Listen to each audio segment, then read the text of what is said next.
you, Alex. Now let's just have a look at what the Home Office was pushing out this morning, if we can get that on screen. And here it is. Prison sentences for rioting up to 10 years, violent disorder up to 5 years, criminal damage up to 10 years, more than 1,000 people now arrested. But this was the other one, inciting racial hatred, which relates to what Alex has just been talking about.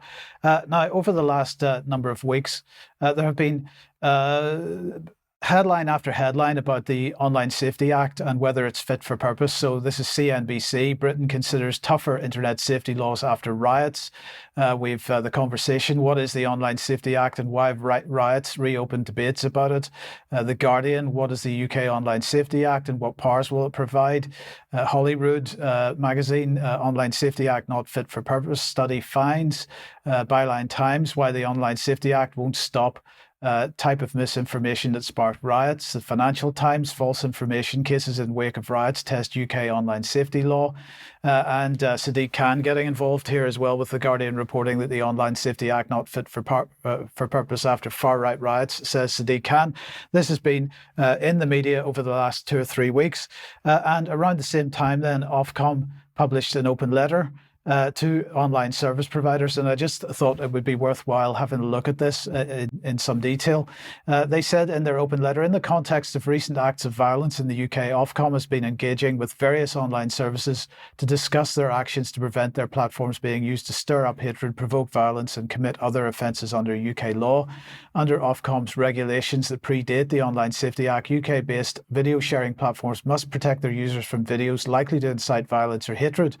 We therefore expect video sharing platforms to ensure their systems and processes are effective in anticipating and responding to the potential spread of harmful video materials stemming from recent events. Again, harmful, the use of the word harm is not defined terribly well here. Additionally, as you'll be aware, the Online Safety Act sets out new responsibilities for online services around how they assess and mitigate the risks of illegal activity, which can include content involving hatred, disorder, provoking violence or certain instances of disinformation. When we publish our final codes of practice and guidance later this year, regulated services will have 3 months to assess the risk of illegal content on their platforms and will then be required to take appropriate steps to stop it appearing and act quickly to remove it when they become aware of it. Some of the most widely used online sites and apps will in due course need to go even further by consistently applying their terms of service, which often include banning things like hate speech, inciting violence and harmful disinformation. But as we know from YouTube, these things are not well defined. And when YouTube, as they currently have with our second go at having a YouTube channel, which is currently offline at the moment because, or at least we're not allowed to live stream on it or upload content to it because of so-called medical misinformation, the online platforms' definitions of what these things mean and the government's definitions of what they mean may be different, or maybe they're the same to a certain degree, but certainly the way that the platforms are enforcing this tends to go well beyond what the general public may view as what's reasonable. So we put that back on again. There's one final bit here. A couple of final bits. We expect continued engagement with companies over this period to understand the specific issues they face, and we welcome the proactive approaches that have been deployed by some services in relation to these acts of violence across the UK.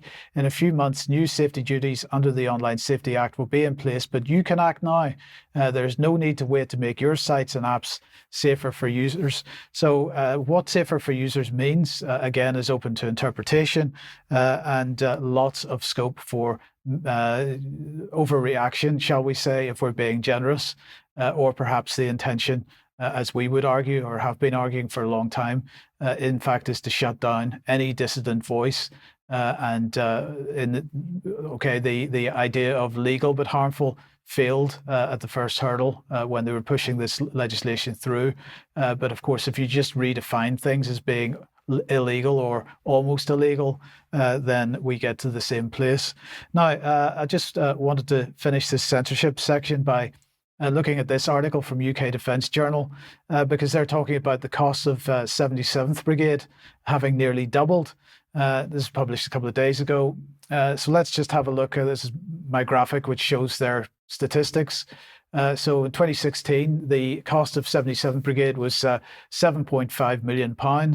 In 2024, it's £14.5 million. You see the major jump, or the main major jump, happened in 2020 because 77th Brigade, of course, was deployed domestically in order to monitor and whatever the so-called COVID disinformation and misinformation that was doing the rounds at the time. So if we come back onto the UK Defence Journal article, I just wanted to highlight this paragraph. The Defence Cultural Specialist Unit within the brigade was specifically tasked with monitoring internet content related to COVID-19 vaccines. A government spokesman later clarified that these efforts were focused on public safety and did not target individuals or infringe on free debate. Yeah, right, okay. So this, let's just look at this organisation here. So it's made up of, so this is Defence Cultural Specialist Unit. It's made up of reservists and civilian analysts. It was originally deployed to Afghanistan and Iraq. So this was 77th Brigade operating abroad. It was later deployed within the UK, as we've just mentioned. And of course, this is the integrated operating concept in action, because if we take the quote from the doctrine, it says the old distinction between foreign and domestic defence is increasingly irrelevant. And I just thought it was a little ironic that the Ministry of Defence was pushing this out today. The Kremlin doesn't want Russians to see this. Limiting WhatsApp and YouTube, these restrictions increase state control of communications and media. And they're saying that Russian authorities are deliberately slowing traffic on WhatsApp and YouTube. YouTube could be blocked altogether in autumn of 2024. The Kremlin is targeting opponents of Russia's illegal invasion of Ukraine. Russian state control of information is increasing. And Alex, very, very briefly, I just thought the hypocrisy of that was just off the charts. State control of information, such as hijacking Defence Intelligence, which used to be a decent body in my time, and making it put out one-line little thoughts for the day on why Russia is bad. Yes, quite. Yes. Okay, well, let's move.